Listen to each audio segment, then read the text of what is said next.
Morning Glory, America. Bonjour, hi, Canada. Hugh Hewitt live inside the Beltway. Good Monday to you. It's been a very brutal weekend in the Midwest, in Kentucky and Illinois and Mississippi and Missouri. Team Rubicon, by the way, is already on site, and I've just tweeted out the link to their page. They respond. They're the gray shirts. They show up in disasters. Team Rubicon started more than, I think, a decade ago. In the early years, I had them on a lot. Now they're quite large, and they do their own fundraising and direct appeals, and they're very well organized.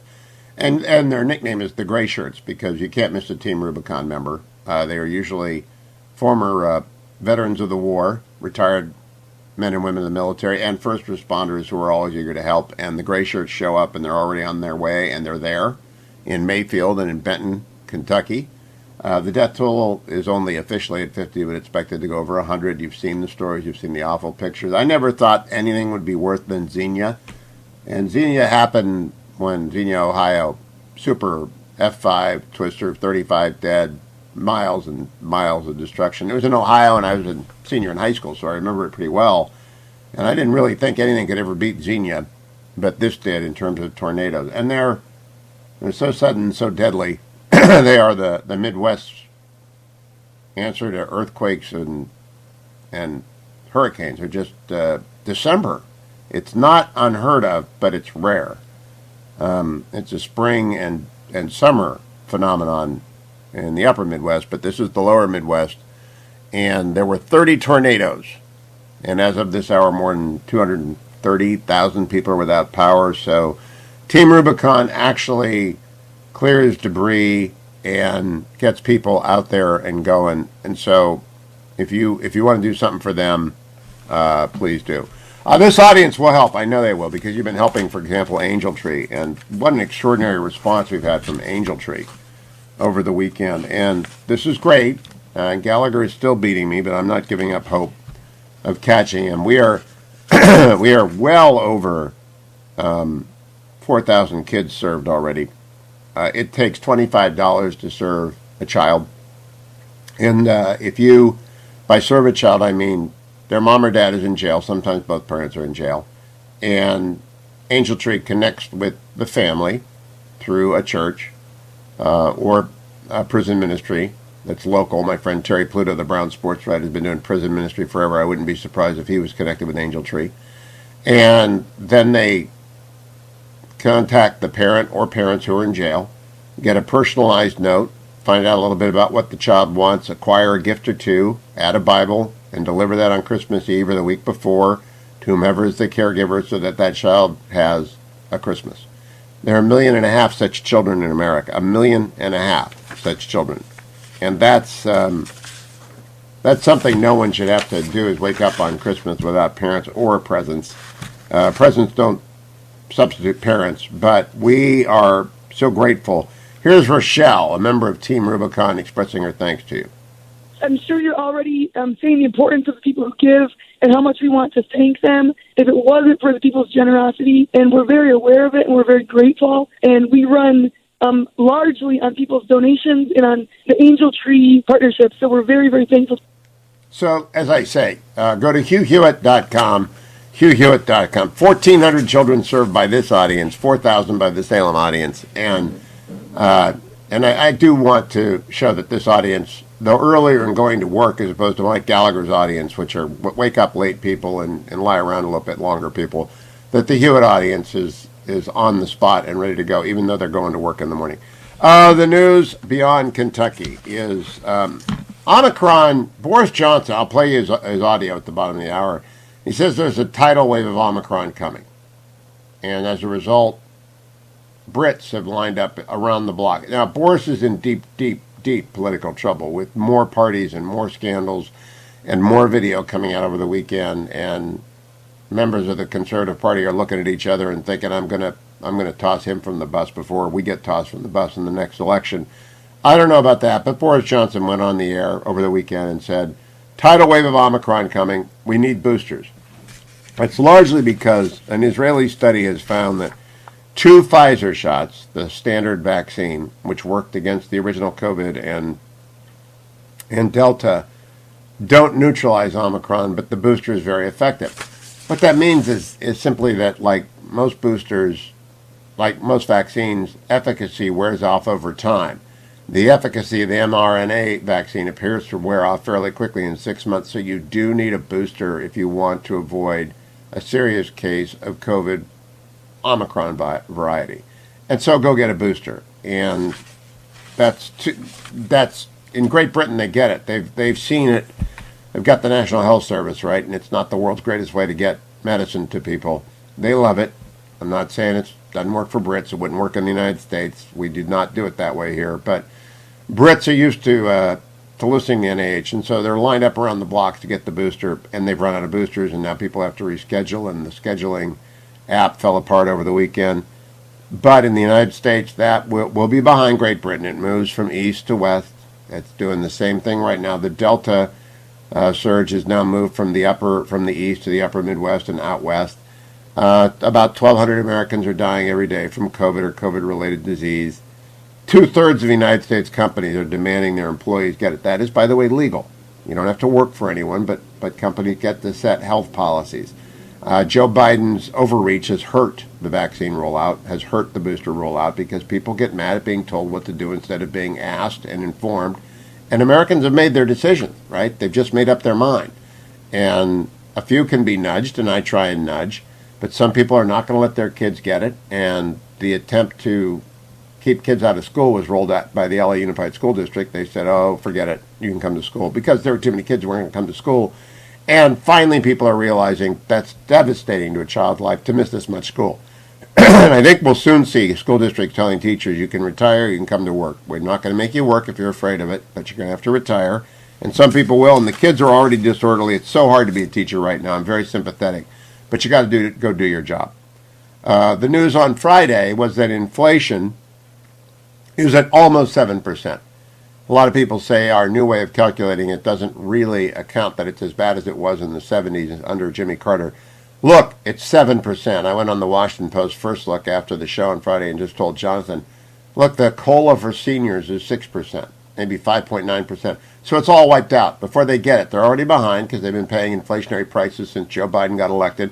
So they're already gone through their savings. They're on fixed income. They're getting, and they're going to raise it 5.5% or 5.9%, and inflation's at 6.8 or 6.9.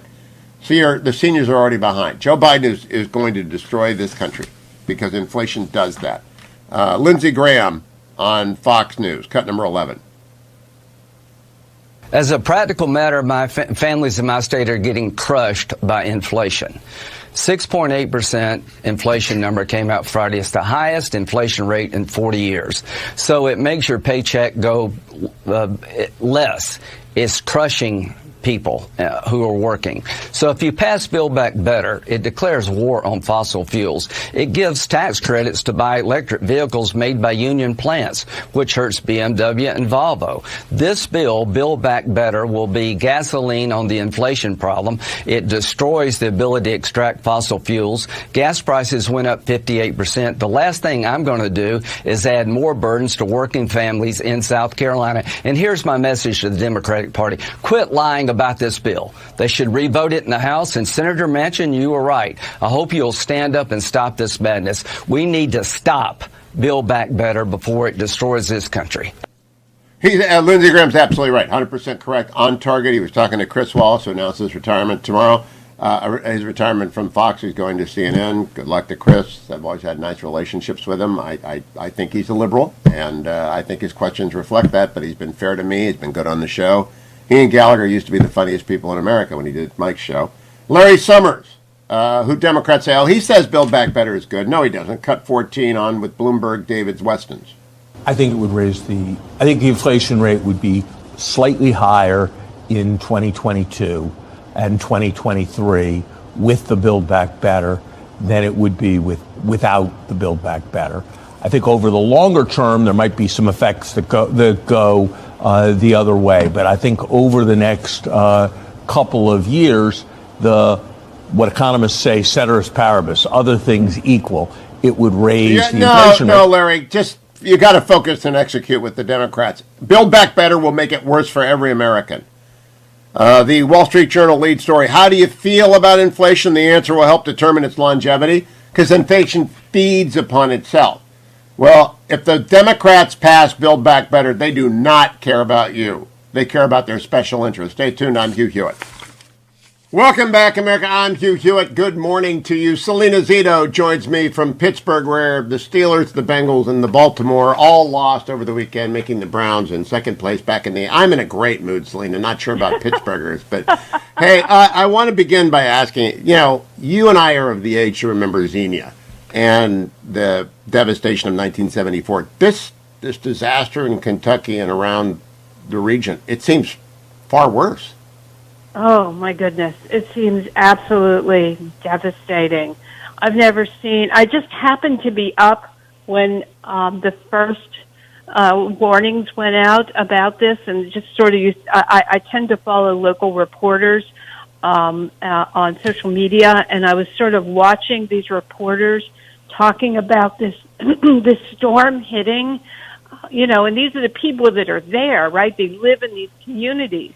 And just the emotion that went, that went in their reporting, you knew it was absolutely awful. And we wake up to find out that is exactly true. I've spent a lot of time in Kentucky. I was just down there 2 weeks ago, and just the nicest, warmest, most wonderful people you ever meet. And they're. I mean, just imagine your entire town is gone. Now Xenia was F5. I think these were F4s, but it was on the ground for 200 miles. And I hope you make it to Mayfield. The national press will leave this week. I'm going down this week. Yeah, and so it'll be the Salena Zito columns that keep us up to date with who is helping. And Salena, I don't know if you ever put the check mark next to who is doing the most good down there, whether it'll be Team Rubicon or Red Cross, whoever, but I think people would trust you on that. But Mayfield sounds like, I can't imagine what happened to Mayfield happening in Warren, for example. I just can't imagine it. It would, it hit the Eastwood Mall or someplace. It would hit Lordstown, because that candle making factory has probably been there for a long time. Yeah, it's been there from a very long time. I believe it's a Tennessee family. It's a family-owned business. It's been there for generations. These are the kinds of towns where businesses, are second, third, fourth, fifth generations in the same family. And there's always a couple of people, like in the Valley, the Cavelli family and the Cafaro family. Right. There are names and that someone will know those names in Mayfield. Yes, absolutely. And there were lots of people working that evening overtime for Christmas, which is something you and I can just completely relate to, because there is someone in our family that was always working overtime for Christmas when we were growing up. And if you could get work, if you came home from college, you could usually get a job at the Eastwood Mall because they were out of hand. Let me, however, make sure that people read your column on rural hospitals, because this experiment in capitalizing a small rural hospital and running it right, that is very promising. A lot of rural hospitals are just shuttered. They couldn't make it work. So tell us about these people who made it work in Martins Ferry. So it's part of a series I've been doing on declining counties, their population, and how they're trying to adapt to that and punch back out of it. And this was Belmont County, Martins Ferry. If anybody has seen the Deer Hunter, a lot of that town, along with Mingo Junction, were used as the backdrop for that movie.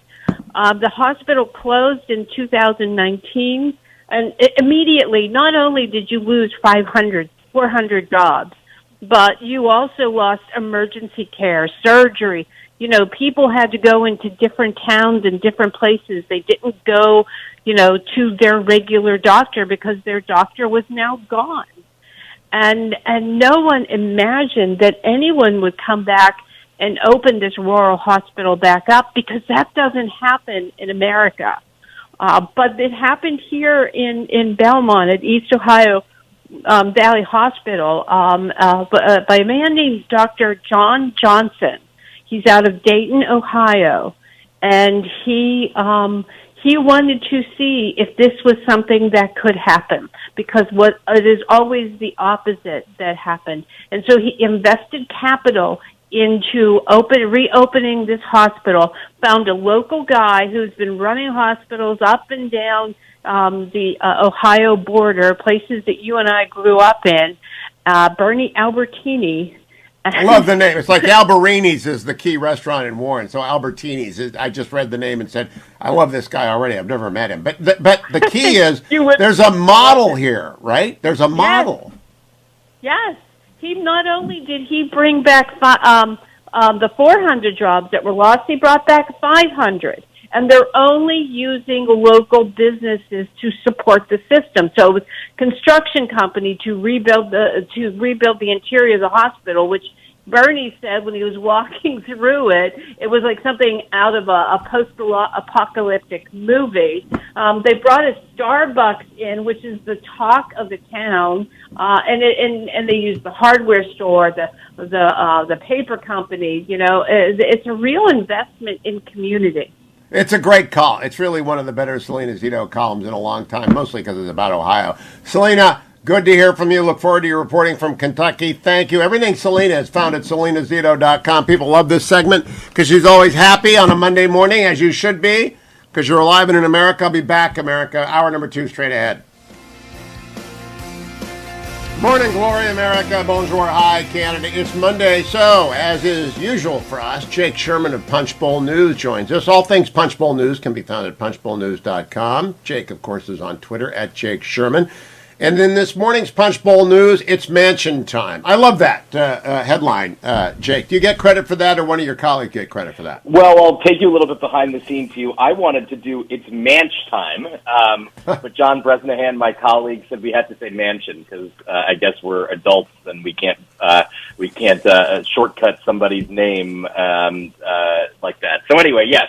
I'll take some credit for it. So it's a joint. Okay, well, it is mansion time, and over your old colleagues at Politico put out the Remington Research Group study that shows the Build Back Better Act is well known in West Virginia. 63% know a lot. 62% know a lot about it.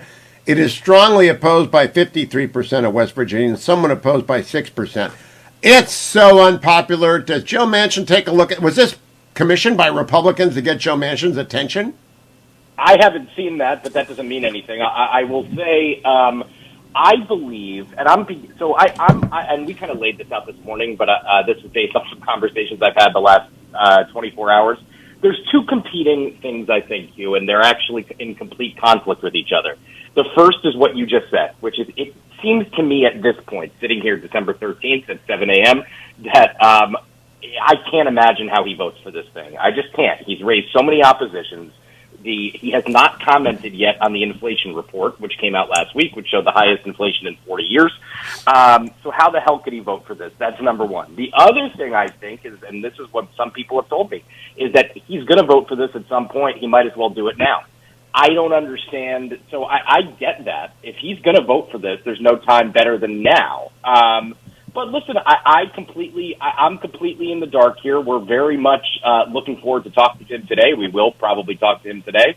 And everything, it's time for him to figure out whether he could vote for this thing now. And if he can't, Schumer's going to have to move on because he's the only thing that matters. Jake, on Friday's edition of First Look at the Washington Post, Eugene Robinson and I sat down with Jonathan Capehart. And I was asked about this. And I said, look, it's not Holy Writ what came out from the House. They can change it. They can scale it down. Yeah.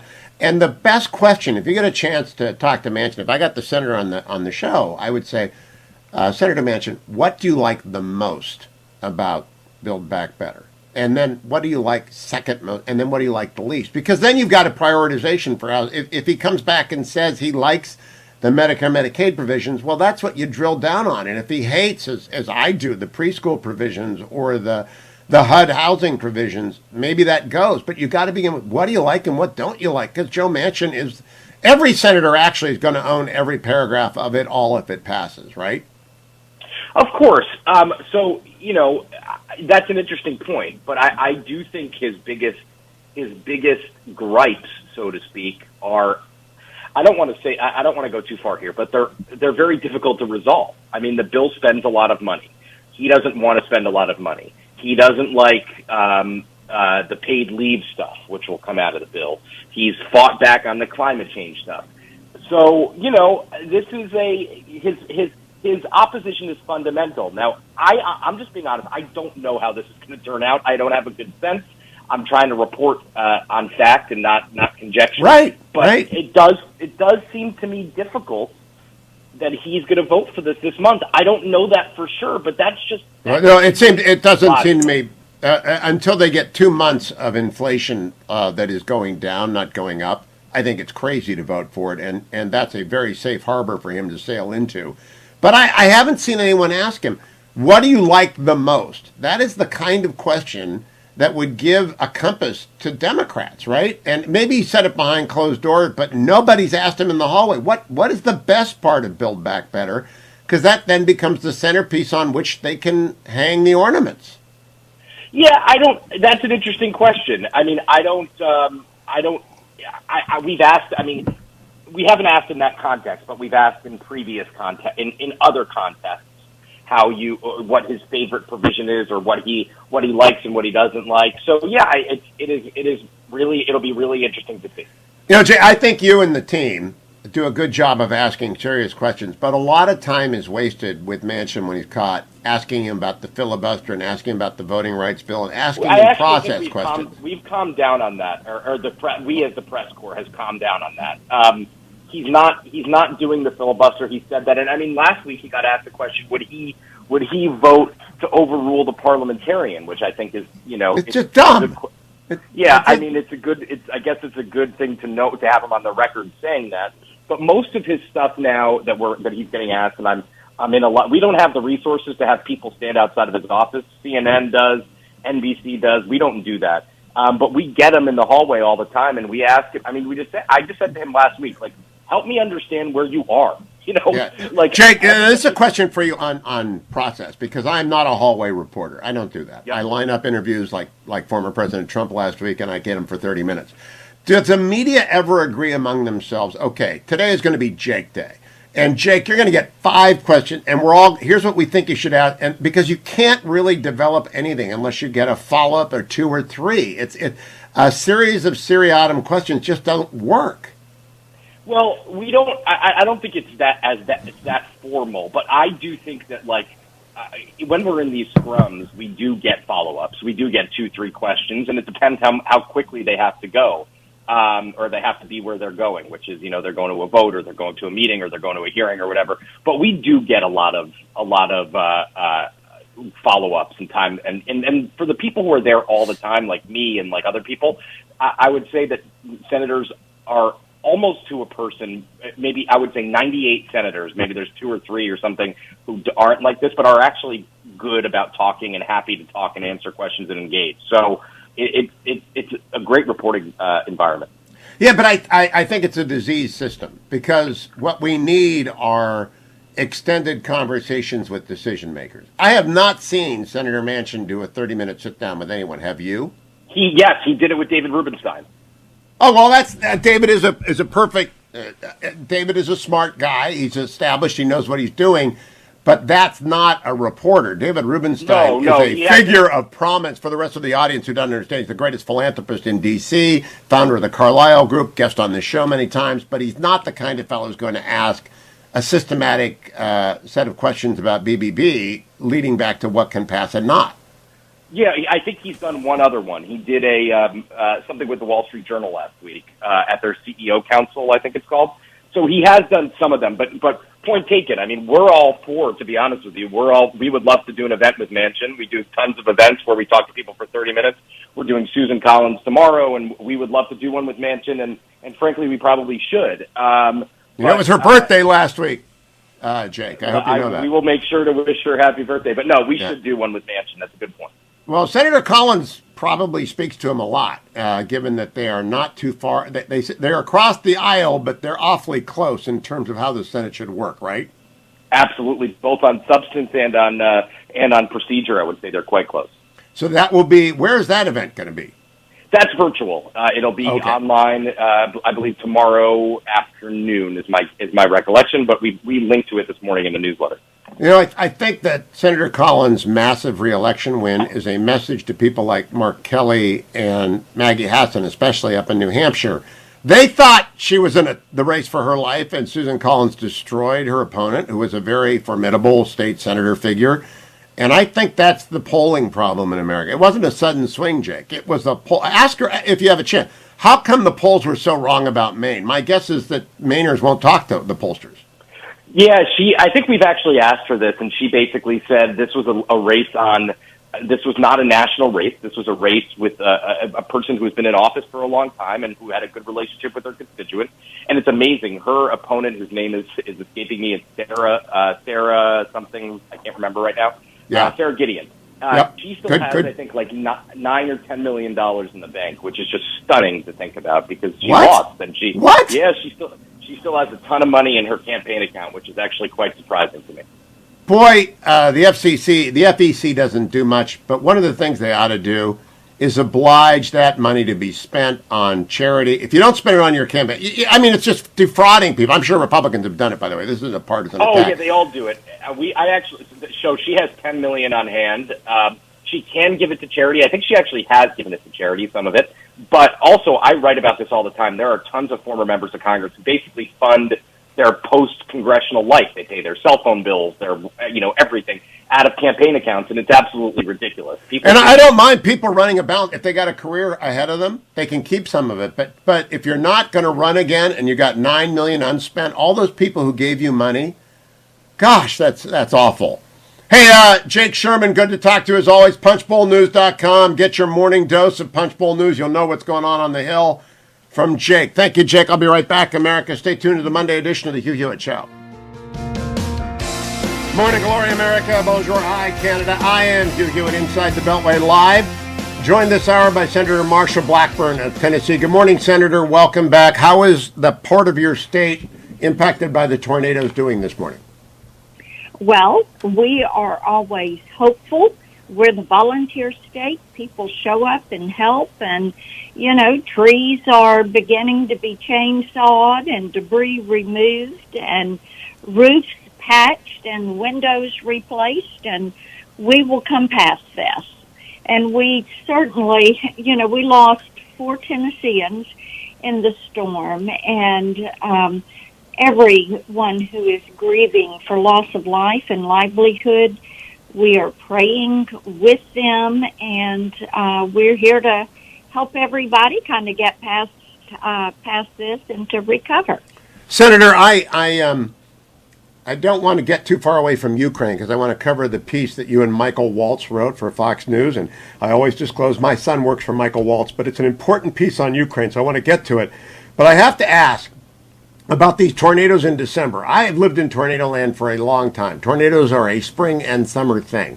I have seen climate change activists say that this is yet more evidence of a changing climate. And, that's kind of persuasive. December tornadoes just aren't a thing, are they? Well, we have had December tornadoes before here in Tennessee. And we had a Christmas Eve tornado, probably about 85, somewhere along in there. And, it isn't as common. You're correct about that, but they do occur. And they're very devastating when they do. You think about tornadoes as coming in the spring and summer, and then you think about October as kind of being the shoulder season on that type adverse weather event. But here you go, and we've had this one in December, and it was a very frightening storm. It's a superstorm. When I was young, you're too young to remember Xenia, Ohio. You would not have remembered Xenia when it got destroyed in 74. But do the millennials especially, who connect climate change with disasters like this, do they have arguments on their side that make you rethink the reality of climate change and its immediate impact? No, it does not. I think that what we have to do is realize that, climate, your climate is you're going to have some change. You've had different periods of, you had the ice age, you have warming trends, you have cooling trends. But to just say because we have these adverse weather events, that is proof positive that we have man-made climate change. And I think that that's a little bit of a stretch in my mind. Is there anything in the Build Back Better bill with regards to hardening of infrastructure as a result of climate change that you support? Anything at all, like raising piers and seawalls and things like that? There are things that we should always be mindful of. And, you know, you look at a city like New Orleans and Katrina and what all happened there, and you want to take precautions so that you're protecting your people and your environment, and you're being a good steward of those resources. So before I move to Ukraine, Build Back Better is on life support, and I'm glad. But is there anything that the Republicans would say to the Democrats, we'll support X, Y, and Z, let's get rid of Build Back Better? Is there any overture to make on anything that's in the bill that would provide a center spot to get something done without unleashing more inflation? You know, I have to tell you that when you look at what has transpired with the Build Back Broke, as I call it, it's a good litany of misplaced priorities and expanded social programs that people just really don't want. A great, for instance, on that is what has happened around the issue of child care. People say, oh, subsidies for child care. That sounds great. Well, when you read the fine print on that, you find out that you cannot have faith-based child care. And in communities here in Tennessee, the number one provider of Mother's Day Out programs and early childhood child care is churches. You're absolutely right. The United States Catholic Conference of Bishops opposes this because it will result in the government takeover of child care. Let me move to Ukraine, Senator, because I read your piece and I applaud it. You and Congressman Waltz, who I believe is in Ukraine this morning. What do you want the United States government to do to protect Ukraine right now, to actually do? One of the things that they could do, pardon me, is put in some sanctions against Russia for trade, for energy, for economic sanctions, sanction some of these oligarchs that are the big bad actors. Those are things that they could do. They could also send military support to Ukraine. You know, remember when Obama and Biden were there and Putin started moving on Crimea, what did they do? They sent meals ready to eat and blankets. That's right. But now, this morning, in the Financial Times this morning is the headline, Ukraine blames Germany for blocking NATO weapons supply. Ukraine is asking for NATO resupply of lethal weapons. It says Germany is blocking it. Should we throw down on Germany and demand that Germany unblock those shipments? We should. So if Joe Biden were a strong, forceful leader, and our allies knew that they could depend on us, we probably would not be having this situation. I agree. Because Donald Trump made certain that people that were our allies knew they were our allies and we were going to stand with them. And if they were our adversary, they were fully aware that we were going to be taking them to task and wouldn't let up. That's leadership. And if we had Joe Biden exercising that kind of leadership, we wouldn't be having situations with people fighting in their neighborhood, the situation around Germany and Ukraine. You wouldn't be having that hesitancy to support an ally, because people are trying to figure out who their friends are and who's going to stand with them, who's going to turn. And after Afghanistan, we have not been well served. Now, Senator, in 1994, the United States guaranteed the territorial integrity of Ukraine in exchange for denuclearization. So did the United Nations.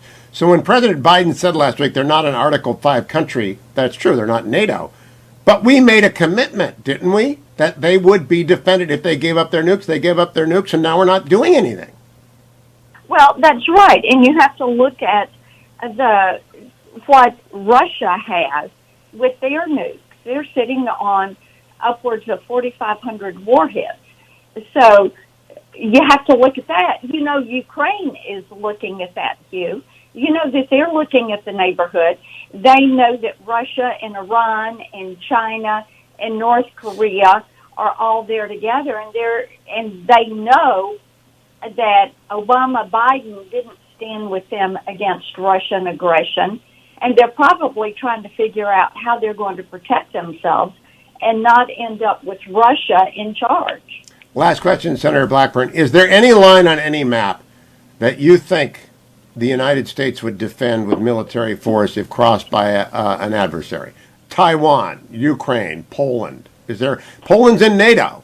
Taiwan has assurances. Ukraine had our commitments. Will we defend any of them? We should defend every one of them because we have made the commitment. And people need to know when the United States of America says, this is what we are going to do for you, this is where we're going to stand, that is exactly where we're going to be. Does that mean American troops, Senator, in Ukraine? I think that there is a lot we can do before there are American troops. You know, remember, Trump sent artillery and bombs so that Ukraine could protect themselves. So that would be... Senator Marsha Blackburn, great to talk to you as always. Good luck in the continuing efforts to rebuild in the volunteer state and in Kentucky and Illinois and Missouri. Team Rubicon is on the scene already if you're interested in helping with the clearing of those trees and the rebuilding of those roofs. Actual physical labor, the gray shirts are there, Team Rubicon. I'll be right back, America. Stay tuned to the Hugh Hewitt Show. Welcome back, America. Hugh Hewitt live inside the Beltway. Oh, Christy, DeWhite's partner at DeWitt, sent a little note thanking us. I asked Dwight what his practice was. He said real estate. I call that tundra law up there. I really don't know how they have a real estate practice in Minnesota cold. I really don't. It's just like trading ice blocks. And I hope, Al, you get that ice castle built again during the winter. That's the best thing I've ever seen in Minnesota. Joined now by Representative John Katko. He is a congressman from upstate New York. I think if you ask friend or foe, I think he's a Buffalo Bills fan, so he's a foe of the Browns. But we're going to talk to him anyway. Good morning, Congressman. How are you? Good morning. How are you? I'm a closet Browns fan only because Jim Brown went there and they drafted Ernie Davis. Syracuse, really greatest athlete ever. Yes. Okay, ever. Well, you can come back anytime you want, Congressman. Now you've passed the threshold. Congressman, you are ranking member of Homeland Security, and I want to talk to you about the border. We know it's a mess. Former President Trump was on this show last week. How big of a mess? And then when you get the majority next year, what will you do about it?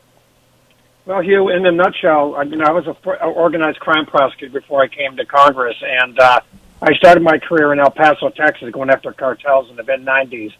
And what President Biden has done is basically destroy our border policies of the last 20, 30 years, and particularly those that were very effective under President Trump. And the way to really fix it is to go back to what we were doing with President Trump and make the border secure, make them wait for their asylum in Mexico, and send a message to the bad guys, especially the cartels, that we're not going to, it's not open season here. And until we do that, we're going to have a mess on the borders.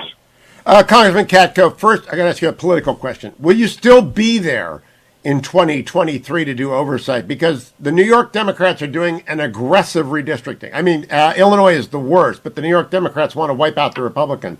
Do you have a district left? Oh, yeah, listen, they've been trying to kill me since I got into office, and I have one of the worst, if not the worst, district for a Republican to hold in the country, and I've kind of gotten it down on how to survive, and there's only so much pain they can inflict in upstate New York because they've got some Democrats in upstate New York where they have to try and protect, so it's going to be interesting to see what the districts look like, but quite frankly, mine can't get much worse. Oh, really? I just put my head down and plow on. That's what How did you do in 20? What was your margin of victory? I won by 10%. All right, that's good. It's going to be very tough. They should be shoving Republicans into your district and not Democrats. So let's go back to the hearings that you will hold if you're chairman of Homeland Security in 2024. The key question is: we know how bad it is. What good does hearings do when we don't have a president who will sign anything? Well, I think it really depends on the dynamic, Hugh, of what the House looks like and what the majorities are and what the Senate looks like. If the Senate and the House are both under Republican control, the president's going to have some very difficult decisions to make. And I think, holding his feet to the fire on the border is something we can easily do. I've already got a bill drafted and submitted that is basically going to bring us back to the Trump era of law enforcement on the border and much more robust law enforcement, more Border Patrol agents, remain in Mexico policy, and more electronic surveillance to stop the flow of humans coming across the border. Listen, there's also record amounts of drugs coming across the border that are killing our kids in record amounts, and we've got to get back to this. And the bill I have is ready to roll. So we're going to force the president to eat it. If he wants to keep the lights on, he's going to have to eat some of these policies. And Congressman, let me ask you though. Since 2004, I have written 3 books which have said, finish the wall, build the double-sided border, because it is the visible expression of an invisible commitment to border security. When people say electronic security, my spidey sense tingles that they are not in favor of the physical barrier. And the physical barrier won't stop everything, but it will stop 90% of traffic over those routes. Are you in favor of finishing the wall? Oh, God, yes. Yeah. Okay. Make no mistake about it. The bill asks for that. But the electronic surveillance is even a better supplement to get not just a 90% we stop, but the 10% who are still figuring a way to get around it. And that will help us. I mean, the electronic surveillance is an augmentation of the physical wall and allows Border Patrol to see where the hot spots are before they get to the border and then go to those spots before they happen. And I knew the Lockheed program manager who was in charge of the electronic surveillance under DHS under President Obama. It worked too well. That's why they defunded it. It worked too well. But nevertheless, Americans don't get right. So they defunded it. But that getting that wall done tells everybody south of the border that we're serious. People don't read newspapers or understand electronic surveillance if they're in a small village in Guatemala. But if you finish that wall, they get it. Yeah, Hugh, you got to understand what the cartels are doing. They know because Biden is so weak on the border, and he signaled on January 20th through executive orders that basically it's open season at the border. They know that they can get them across. They're advertising on TikTok, Facebook, Instagram. The cartels are, because the cartels make $4,000 at a minimum per person to come across the border. They're making upwards of close to $1 billion a month bringing people across. Congressman, wait for a second. They can't deliver. They're advertising on social media? Really? Oh, absolutely. Absolutely, they're advertising. Can we see evidence of that? There's nothing stopping you and the Republicans from publicizing that. I haven't seen that. Oh, yeah, we publicize. I'll send you it after the show here. I'll send you a copy of it. It's remarkable what they're doing. It's unbelievable. And what do they charge for a trip? $4,000 minimum. We've heard as much as $50,000 to $70,000 to smuggle over Chinese folks. But the people from all over the world are coming here. And think about it. Let's say you have 200,000 coming across the border at $4,000 minimum, probably much higher. Just do the math. It's an incredible amount of money they're making per month bringing people across the border. And, the cartels are getting rich because we don't want to secure our border. All right, so I agree with you that's a terrible policy, but I may not agree. You may not agree with me on this. We should do whatever Biden will do to mitigate the problem, meaning that if the president will send money to set up vaccination centers, we ought to do that. If the president, whatever he will do to mitigate the problem, we should do. Do Republicans agree with that? Listen, I do. I don't know if everybody else does, but look at the fact that all those people are coming across the border and not being vaccinated. At least vaccinate them, but yes, we got to keep the pressure on, expose how bad it is, and hopefully he'll do more than he's doing now, which is pretty much nothing. I had a very memorable discussion with my friend Jeff Sessions that was not good for him when I said the separation policy at the border was a nightmare, and that as grandfathers we couldn't agree with that. Republicans can't overreach on this. They have to do the right thing, and I prefer wall and electronic, but we have to take care of people who get here. Is that a common consensus among Republicans? Well, you don't have a soul if you walk into one of these places where people are packed in like sardines, and you don't feel bad for them. You might have, you help them a little bit, but it's not their fault they're coming. Really, it's the fault of our government for giving the green light, and that's the problem. We're creating this mess very easily. Can be That's solved. great. That is great messaging. Does the caucus, Kevin's been a friend for a long time, do they agree?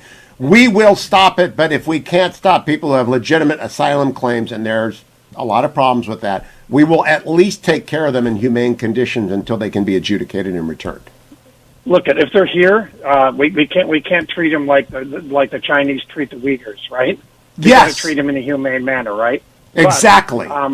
But they shouldn't be here. They should be dealing with it across the border, and then if they have legitimate asylum claims, we'll deal with it. The Remain in Mexico policy is a tremendous deterrent, and that's what we have to reinstate, and then we can solve a lot of this problem. Now, Congressman, you just brought up the Uyghurs. I'm glad you did. What would you say to any corporation in America thinking of sponsoring a booth at the Olympics to wine and dine people at? Stop being hypocrites. Because, listen, they pulled out of...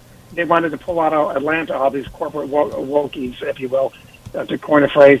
But then they turned around and they said nothing about China because they're making a lot of money in China. And to me, they've got to, you want to be a good corporate citizen. You got to put your foot down and say, we're not investing in the Olympics, and we're not going to pay for the advertising. We're not going to sanction this. President Biden should have done something a year ago, and it's too late now.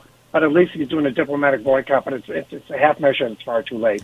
Congressman, I talked to Ted Cruz about this last week. All of the Democrats got through a dozen debates, and no one asked them about the Uyghurs because the media is soft on Democrats. If we had asked questions of Democratic candidates for president, there would have been a boycott of these Olympics. That would have been effective. But they got a free pass. Right, they did. There's no doubt about it. Listen, we could have easily, if we made the move a year ago, held the Olympics somewhere else. I hate to punish the athletes, but if we made the move a year ago, where everyone knew what was going on, we could have done something about it. But Biden is his foreign policy goes back to his days, negotiating the disastrous Iran nuclear deal, and he's the Neville Chamberlain of our time. It's all about appeasement and let's not rock the boat, And bad guys don't understand that. Bad guys understand strength. That's what former President Trump said, somewhat controversially last week. Putin understands war, and that's it. Let me close by asking you. Let's close on a happy subject. As a closet Browns fan, because of Jimmy Brown, obviously this is our year. Did you watch that game yesterday? Well, if Baker Mayfield gets healthy, you guys can start going on a roll. Imagine the backfield that would have been at Cleveland if Ernie Davis had not contracted leukemia. Jimmy Brown, Ernie Davis, Ernie Green, and Leroy Kelly on the bench. Oh, it would have been amazing. Dear Lord. So is Syracuse in your district? I live about 10 minutes from SU. Yeah. So is Hobart and William Smith in your district? Just outside. Okay. My college roommate ran that for a long time. It's a beautiful place. I love the Finger Lakes. So, Congressman, great to have you on for the first time. Keep coming back, and thank you for clarity. We can be tough and compassionate. It's wonderful. And prosecutors know that, by the way. That's why he's so good at these. You can be tough and compassionate. I'm going to come back with Josh Kraushaar and ask him about this thing, but I want you to hear what Lawrence Summers said about the Build Back Better. Can we play that, please? This is Lawrence Summers, Democrat, former Secretary of the Treasury, former economic czar for President Obama on inflation if Build Back Better passes. I think the inflation rate would be slightly higher in 2022 and 2023 with the Build Back Better. That's all you need to know. Slightly higher. That means Larry Summers says the 7% is going to get slightly higher. What's that mean? 8%? 9%? Someone should have asked him that. What is your forecast if BBB passes? And why do you think, given that it's an entitlement program, that it would stop after 2 years? Honestly, asking a hard question is not hard, but you have to be focused. Welcome back, America. It's Hugh Hewitt. I'm joined by Josh Kraushaar, Hotline Josh on Twitter with the National Journal, one of the most astute observers of politics. Josh, moments ago, literally less than a minute ago, the White House Chief of Staff, Ronald Klain, and I'm friendly with Ron, tweeted out, great to see headlines like this around the country, and he's citing an MSN headline, Columbus drivers see another drop in gas prices. I think that is an effort to really put lipstick on the proverbial pig. What do you think? Well, look, the feeling at the White House is that the economic malaise is simply a matter of psychology. That if CNN is running some more positive stories about gas prices going down a few cents, that's going to change people's moods. That if you read the papers and you see more positive headlines, that's going to make a demonstrative change. I mean, the reality is that the economic malaise, the dissatisfaction that you see in poll after poll is a bipartisan phenomenon. This is not partisan. You have a lot of Democrats equally as concerned about inflation as Republicans. And it's based on their day-to-day experiences. It's based on going to the store, going to the gas station, going to order Christmas gifts. This is not something that's perception. It's reality. And I don't understand why the White House is sort of treating this as a spin game when there's substance that's involved here. There's policy making that is responsible for the inflationary impact over the last few months. Yeah, Josh, and they don't seem to be aware of that. I did my first segment ever. It's going to be a regular segment. What's inflation doing to you this morning? And we had a half dozen callers in 10 minutes. Now, anecdotal evidence is evidence of anecdotes, right? But when Mike in Kentucky, who roots for the Bengals, goes out to the sports bar and gets charged $10.95 for 4 wings, he says no. And that's a real that's not made up. That's a real story, because a sports fan cannot hide who they believe in and who they root for. And so I had a half dozen calls like that. Costco, Trader Joe's, gasoline prices. This is not something you can spin. I think that's your point, isn't it? That's exactly right. And I would just point the White House to polling that shows about half of Democrats disapprove of Biden's handling of inflation. We see an enormous partisanship in our country right now. It's hard to get Democrats to disapprove of Biden on anything, but on this issue, on the economy, on inflation, you're seeing a lot of even partisan pressures within Biden's own within the Democratic Party. That's a real warning sign. Do you think there are a few Democrats asking Joe Manchin to take the heat for them because they know Build Back Better is terrible? They know their base will hate them if they vote against it, but they know it will be terrible for their reelection if it passes. Are they relying on Joe Manchin to take the heat? Well, look, that's what's essentially happened. I haven't heard that myself from some of the Democrats who have kept quiet, who are in swing states, swing districts. They haven't said a whole lot of anything, but certainly they're benefiting from the fact that they're not going to have to take a tough vote yet. We'll see what happens. We'll see what happens as they try to tear down the Build Back Better bill in the Senate. Have you seen Raphael Warnock, Mark Kelly, Maggie Hassan, any of the Democrats who are on the bubble, ask these questions on a major news outlet? They haven't gone on any major news outlets, cable news at least.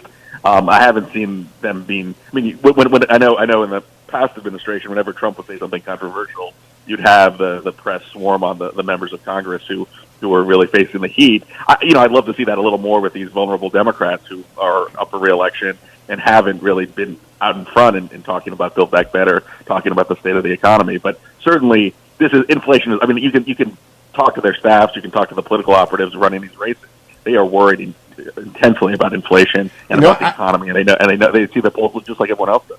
Originally, I thought there were only 3 seats in play. Now I think Nevada and Colorado is in play. In fact, I think Bennett in Colorado may be the most endangered Democrat we don't know about. The other 4 we know about, but I don't think people know that Bennett's going to. Colorado is a light blue state, but like Virginia electing Youngkin, it could go the other way because there's a lot of West Slope people out there, and you cannot spin inflation in Denver and Boulder. You just can't. It's the real deal.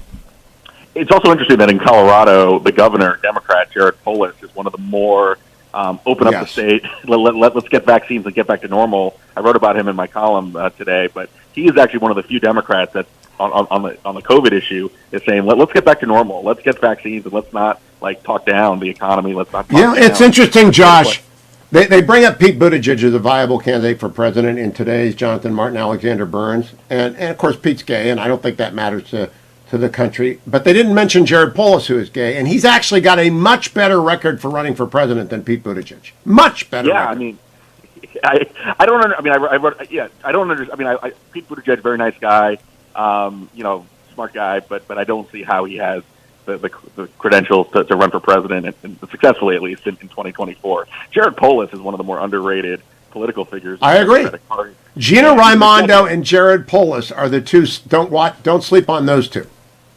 Yeah, and the Times article did mention Roy Cooper in North Carolina, who I also especially if Democrats get more moderate. They mentioned Whitmer.